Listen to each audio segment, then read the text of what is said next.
जनपद मऊ के ग्राम खैरा थाना घोसी अंतर्गत महिला की करंट लगने से हुई मौत। बताया गया कि उक्त महिला सुबह 10 बजे जब हैंडपाइप चला रही थी, उसी समय हैंडपाइप में करंट आ गया, जिससे उसकी मौके पर मौत हो गई है। हालांकि पुलिस ने तुरंत ही शव को कब्जे में लेके पोस्टमार्टम के लिए भेज दिया है। उक्त महिला का नाम संगीता, उम्र 30 वर्ष बताया गया। दीदी हमारी।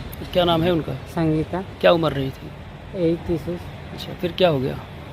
करंट लग गया उसमें, मशीन में। अच्छा, मशीन में करंट लगाए थे क्या आप लोग? नहीं, वो ऊपर से लाइट आ गई। 2-3 दिन से ऐसे चल रही थी लाइट।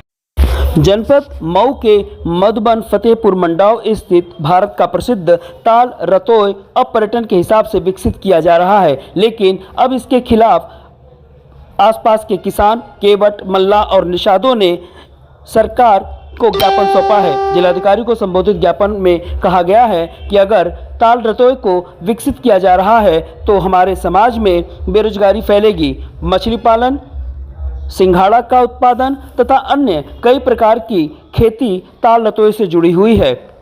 में बहुत बड़ा इस जिले का ताल है रतोय जी, जिसके किनारे किनारे लगभग 50 गांव में मल्लाह समाज के लोग रहते हैं और उनकी रोजी रोटी उस ताल से जुड़ी हुई है।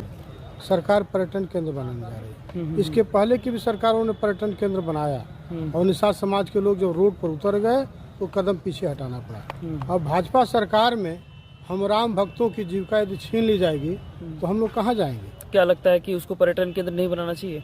बिल्कुल नहीं बनना चाहिए। और यदि पर्यटन केंद्र बनेगा तो पूरे पूर्वांचल के निषाद समाज का खून बहेगा, तो निषाद समाज उतरेंगे। निषाद समाज को कैसे नुकसान पहुंच रहा है इसमें?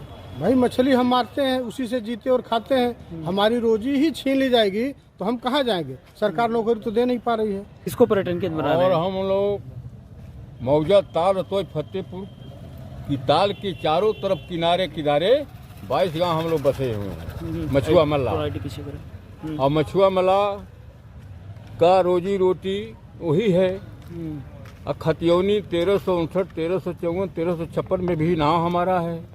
हम लगान भी गांव समाज को देते हैं, पहले से देते हैं, अभी भी देते हैं। और श्रीमान से मेरा यही निवेदन है कि अगर मछली पर्यटन केंद्र बन जाएगा तो ये मल्लाह 50,000 मल्लाहों का जीविका चला जाएगा। आपका? मैं वीरेंद्र कुमार जी, क्या हुआ? किस CPIM। देखिए, आज जो है पूरे उत्तर प्रदेश के अंदर या कहिए पूरे देश के अंदर बिजली के निजीकरण और प्रीपेड मीटर लगाने के विरोध में खास तौर से पूरे प्रदेश और देश के अंदर जिला मुख्यालयों पर आज आंदोलन है और ये अभियान चल रहा है दिसंबर से लेकर के पूरे देश में। सवाल इस बात का है कि देश की सरकार ने 1948 में जब बिजली कानून बना था, उस समय ये साफ लिखा गया था कि नो लॉस नो प्रॉफिट के आधार पर हर जनता को बिजली पाने का हक होगा, अधिकार होगा। अभी देखेंगे आप कि इस सरकार ने चुनाव में ये वादा किया था कि किसानों को सिंचाई के लिए मुफ्त में बिजली मिलेगी।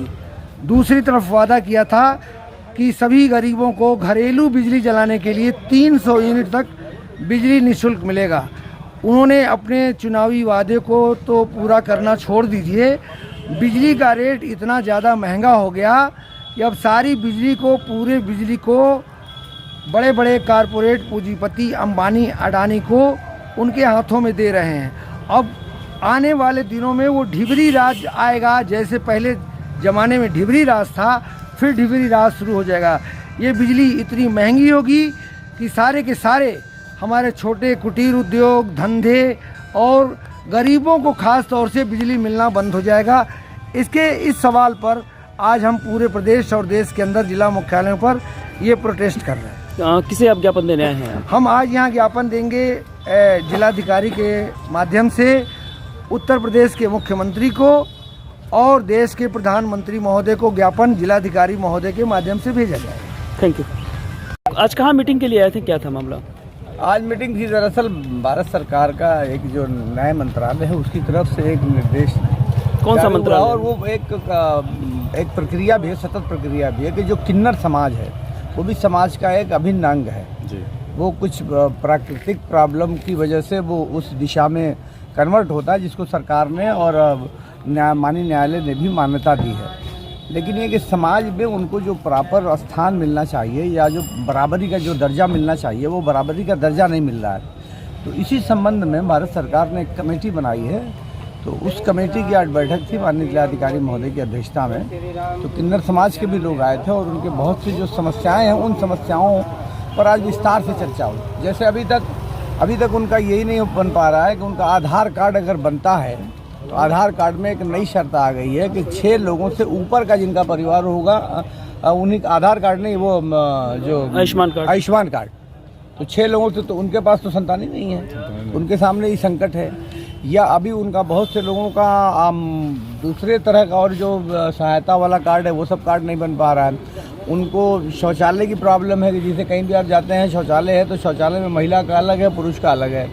तो उन लोगों की समस्या ये है कि पुरुष कहता है हमारे शौचालय को मत इस्तेमाल करो, महिला कहती है कि हमारे को मत करो, तो हम क्या जाए। तो ये जो ना बराबरी है ना, उस पर